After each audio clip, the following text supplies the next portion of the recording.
Mheshimiwa Rais, I still want to say you need to reduce the number of ministers coming from the mountain, because we have other quotas in the country. Nevertheless, whether they voted for you or not is not the issue.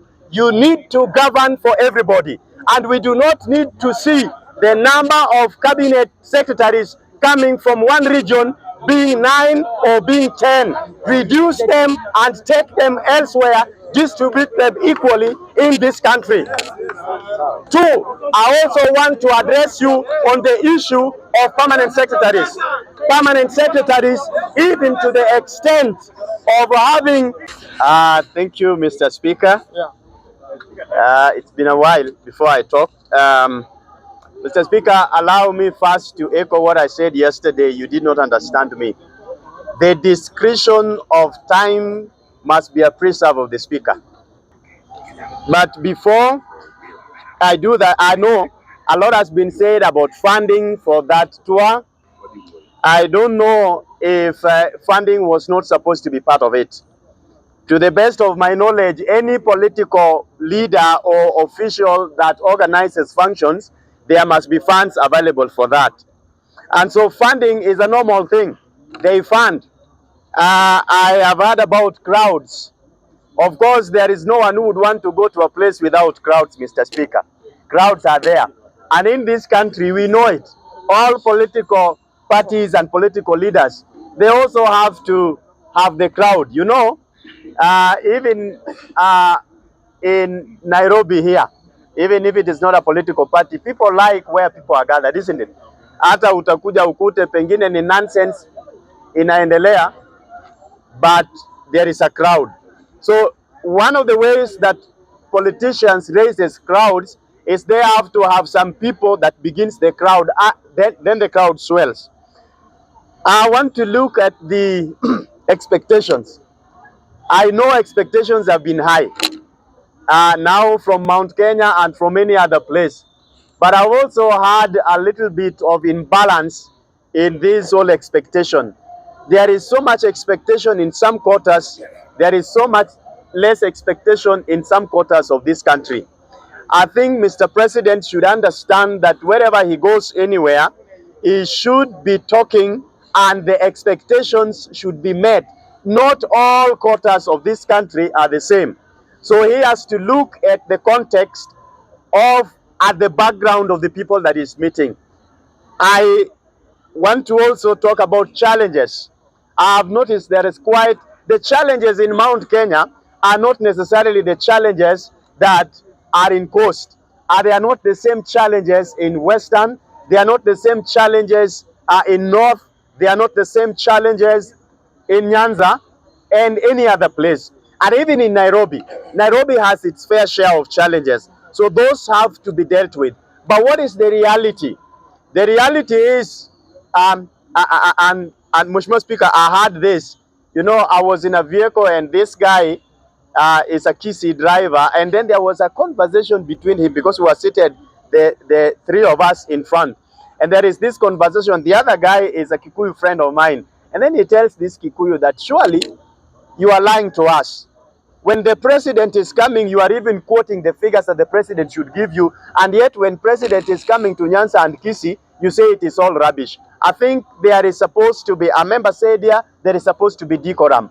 Decorum in our debates, but also decorum in how we carry ourselves. Part of that decorum must also entail honesty and integrity. If we are lacking that, then we will miss the point. I think we have been treated to a lot of theatrics. And Mr. Speaker, in one of these fine days, I want to speak about the theatrics of Gachagua and the theatrics of one Muturi. And like I always say, I am not somebody who does propaganda. I know propagandists will not like this. But a lot of theatrics, even last night, that was another theatrics that we were being treated to. And I think in the face of wanting to fix the issues of this country and fixing the nation, we must leave theatrics aside. Theatrics will not take us anywhere, and then those emotions will not take us anywhere. Allow me to talk about the reality. The reality is, and Mr. President, I know you know this, Mount Kenya, and especially Mount Kenya West, will not vote for you. It is the truth. They have said it, they mean it. It is, Mr. President, their democratic right. Do not be scared about it. You look for your votes wherever you want to look for the votes. But know that Mount Kenya, no matter how much time you go and spend in Mount Kenya, the votes for 2027 are not there. Do not be bothered about it. It is their democratic right. And I dare repeat it. It is the democratic right of Western to vote whoever they will vote. It is the democratic of Coast to vote whoever they will vote. It is the democratic right of Nyanza to vote whoever they will vote, Rift Valley, but it is also the democratic right of Central and Western region to vote whoever they will vote. In that case, I want to correct one thing, Mr. Speaker, as I come to the conclusion. A member here has talked about the PSS, and that the PSS that controls the cabinet comes from one tribe. I may agree, but I also want us to be honest and know who is that one tribe. That one tribe, I want to begin with the cabinet as it is today. And I want to borrow a little bit from the past regimes. As it stands now, I was just checking and I noticed that from Rift Valley, where the president comes from, up to now, we have 2 cabinet ministers. And I will mention them by name. Mheshimiwa Murkomen and Mheshimiwa Chirchir in Roads. Those are the 2 that comes from Rift Valley. Relax your horses. I'm talking about the cabinet. Then let us move. Let us move to Mount Kenya, that has been saying that they are the ones who installed this government and they have not received a fair share. I checked and I noticed that including the secretary to the cabinet, there are 9. I have had issues in this country, and I don't take sides. When you tell me that the president is biased and tribalistic, I want us to check in Uhuru administration, how many did we have from Uhuru's background? You can do that math, you can see it.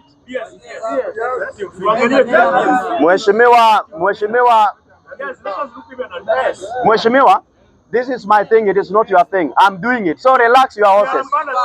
No, relax your horses. I'm coming to it. And you will be surprised. Mheshimiwa Speaker, why am I saying that? If we look, Uhuru had most ministers from his own tribe when he was the president. When Kibaki was the president, he had most from his. When Moi was, he had most. On this, I am giving Mheshimiwa Ruto Kongole, because we do not need a country that one tribe dominates. Right now, the cabinet, as I finish on the cabinet, listen, order, let's go back 1 more minute.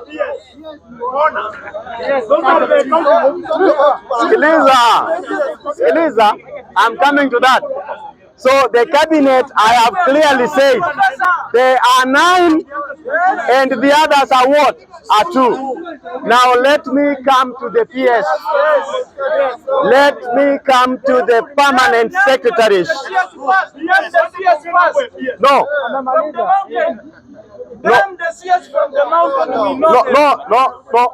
relax. Relax, Isa. Relax, Mheshimiwa Isa, relax. Sit. I will not mention them because of time, but I would read them because I have them here. And I would read them. Mheshimiwa Speaker, let me go to the PS, and I want to tell you, I have done my math, and all of them are 51 in number, which I still feel is bloated. But listen to me. The list, and I will not read. You can go get it. Instead of doing cheap propaganda, go get it. It is available everywhere. The Kalenjin community have 12 PSS. One community. From Mount Kenya They have 17. As it stands now, when I listen to this, Mheshimiwa Speaker, and that is why I usually say,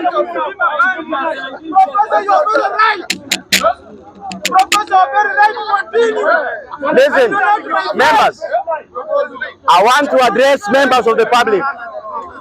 Members of the public, instead of allowing the politicians to pay people who comes and treats us to theatrics, I would want to ask us as Kenyans to look at things from the lens of reality and do not be swayed by political theatrics that happens, because that is not the truth. The truth is we want a country where we do not have one tribe dominating in the government and in the public service and in the civil service for over 60 years. I will one of these fine days come here and talk about cartels, and I will prove to you why service delivery is not there. Mheshimiwa Rais, I still want to say you need to reduce the number of ministers coming from the mountain, because we have other quarters in the country. Nevertheless, whether they voted for you or not is not the issue. You need to govern for everybody, and we do not need to see the number of cabinet secretaries coming from one region being 9 or being 10. Reduce them and take them elsewhere, distribute them equally in this country. 2, I also want to address you on the issue of permanent secretaries. Permanent secretaries, even to the extent of having 12 from the Kalenjin community, is not fair enough. But it is not right to have many of them coming also from another region. Mheshimiwa Rais, I'm here to protect the professor. Mheshimiwa Rais, while you discharge your duty, while you discharge your constitutional duty, you must also allow regional balance to take place. Where you have done well, we will say you have done well. But where you have done not well, we will also say you have not done well. So please improve. There is room for improvement. There will be a lot of noise, but ignore the noise. Mheshimiwa Speaker, where I come from, there is a saying that says that the croaking of the frogs in the croaking of the frog in the water place does not deter the cows from drinking. The cow will drink, raise its head, knock its feet, and the frog will have to disappear. I want to rest my case for this evening. Thank you, and God bless Kenya. Thank you very much.